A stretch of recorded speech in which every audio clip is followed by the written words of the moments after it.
Welcome to the video on the transistors. So in the module 3, we will be seeing about the bipolar junction transistors. So we know that the transistors are of two types. One is the bipolar junction transistor and another one is field effect transistors. So here in this module, we will be discussing about the BJT. So what is BJT? So BJT is a transistor which will be having two junctions. So and also the current will be either due to the electrons or due to the holes. Hence it is called as bipolar junction transistors. Here in this module we will be studying about the fundamentals of the BJT operations, and then we will be discussing what is amplifications in terms of the current gain, and then we will be seeing the fabrication process, that is when how an bipolar junction transistor will be fabricated, and then we will be seeing the diode equivalent model of the transistor. That is, we will be having it as a transistor will be represented as two diode coupled together. Ebers mode model we will be discussing. Next, we will be going for the switching of operation of the transistor. That is, the transistor when operated as a switch, how it functions.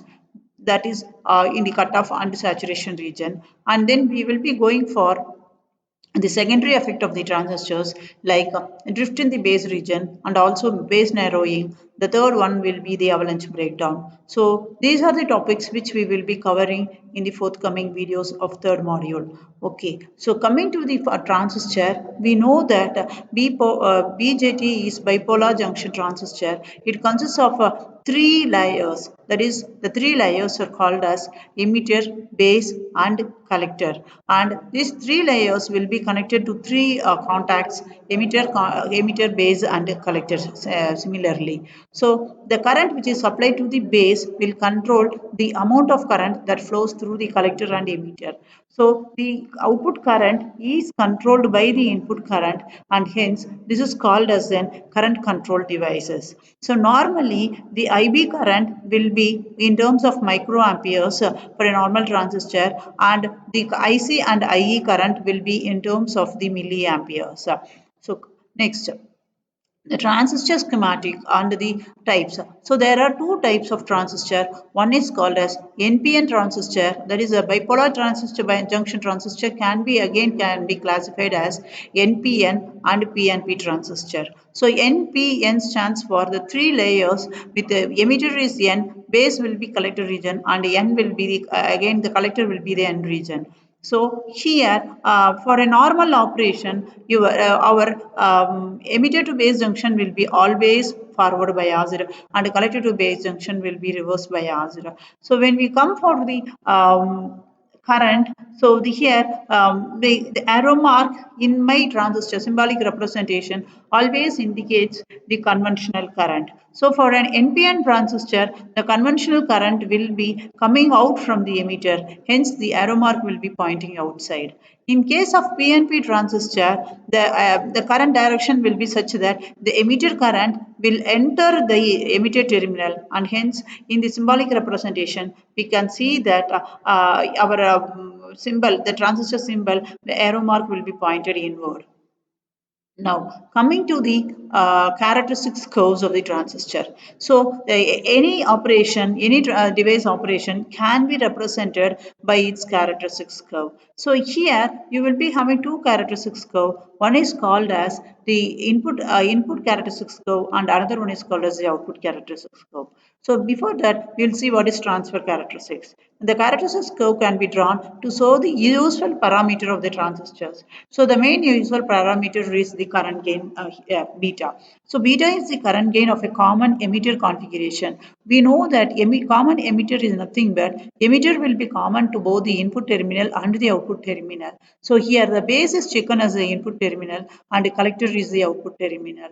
So here, so the input current will be IB and the output current will be IC. So the graph which is drawn between my IB and IC is called as the transfer characteristics. So here the emitter is common. So here we take the current as IBE, and then in the current which is the output current is represented as ICE. The slope is called as the ICE by IBE is called as the transfer characteristics, which is nothing the beta, or other words it is given by the HFE, the HFE in the small signal analysis of the transistors. Now, input characteristics curve. So, input characteristics curve is nothing but the graph between the input voltage which is measured across the transistor to the input current. So in a common emitter configuration, IBE is the input current and the voltage which is measured at the input terminal is nothing but VBE. So the curve we can see that it is similar to the forward bias of a PN junction diode, and always since my emitter to base junction is forward bias, the curve represents an typical PN junction diode. So the current will be increasing after the cutoff voltage. There will be an increase in the current for even a small increase in the VBE. So output characteristics. Output characteristics is the graph which is drawn between the output voltage and the output current. So here the output voltage is nothing but VCE and the output current is IC. So here for varying the different values of IB, we can find out the current, output current will be varying or it will be depending on the input current. IC will be depending upon the input current IB, and it is independent of the voltage. So the output current is independent of the voltage and it depends only on the input current IB. So here hence the device is said to be an current control device. So next thing is, what is the operating regions? So any transistor can be operated in three regions. One is cutoff, another one is amplify as an active region or a linear region, and the third one is the saturated region. So cutoff is nothing but when both the junctions are reverse biased, that the transistor will be in the switcher off state and hence there will be no current through the device. So IB is equal to IC will be equal to 0. So active region is, or the linear region is nothing but where the transistor will be used as an amplifier. In this case, my voltage across the transistor at the input junction will be equal to cut-in voltage, and then my IC will be equal to beta into IB. So saturation. What is saturation is both the junctions will be forward biased. So there will be a maximum current will be flowing through the device, and here in this case the VBE will be V cut in but VCE will be less than the V saturation.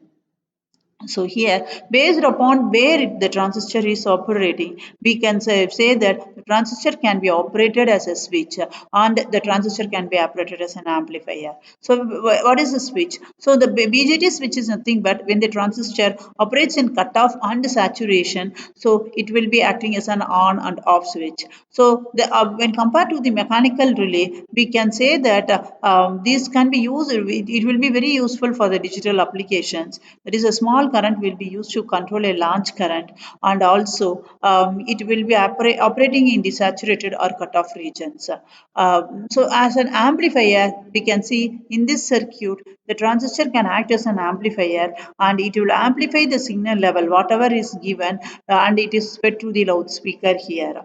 So here the amplification is nothing but the green signal, what green color signal is the input and the red is the output. So we can see that the amplitude of the signal level is increased.